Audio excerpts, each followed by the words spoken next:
Joining us now from Irvine, California is Dan McClory. He's a managing director and head of China at Boustead Securities, a private equity fund.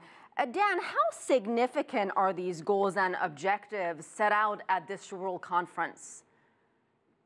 Well, I think they're extremely significant, and we really have to put this in perspective.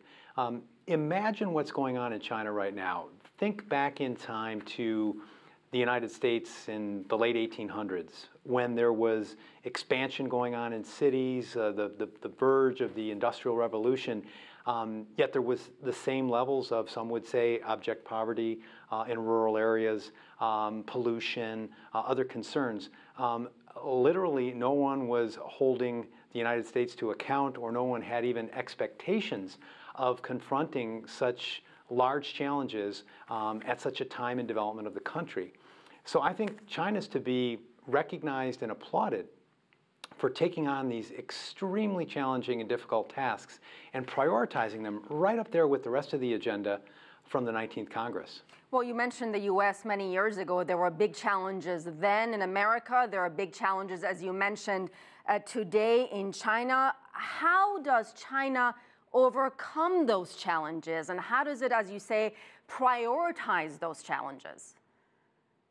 I think it's a combination. We've seen there's been an urban migration that needs to be measured.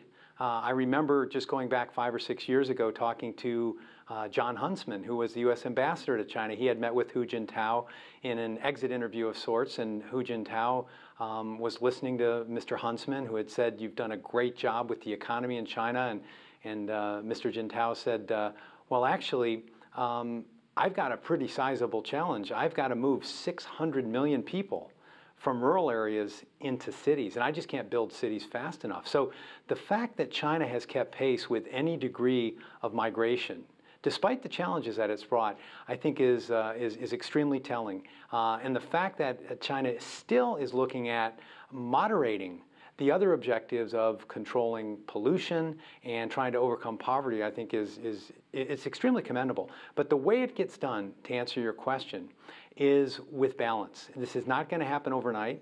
As we heard from the poverty alleviation figures, this is a situation where one piece at a time, this task is being met, and 66 million have been brought up from poverty since the 18th Congress to the 19th Congress. That same measured approach is expected going forward, and I think we will see steady progress. Efficiency in agriculture is another way to allow that same amount of production to take place with far less people. Those are the areas that I would keep my eye on in the coming years. You know, you mentioned poverty, and it is true, China has made remarkable progress when it comes to poverty eradication and has promised to, by 2020, to eradicate poverty. Do you have confidence that China can deliver on that promise? I mean, 2020 is just a short few years away. It is, but let's look at the context of poverty in China versus the rest of the world. There is very little urban poverty in China. There is rampant urban poverty in much of the industrialized West. This is, by and large, something that's confined to what we're talking about today, the rural areas. So the plans to migrate people to cities, to become more efficient in farming, to address pollution, I think those are all going to have an effect. It will not be easy. It is definitely going to take time. We're probably looking at, I think, somewhere closer to another decade as opposed to another 4 or 5 years. But make no mistake, progress is being made, and it's quite a different position, rural poverty versus urban poverty. All right, we'll have to leave it there. Dan McClory, thank you so much.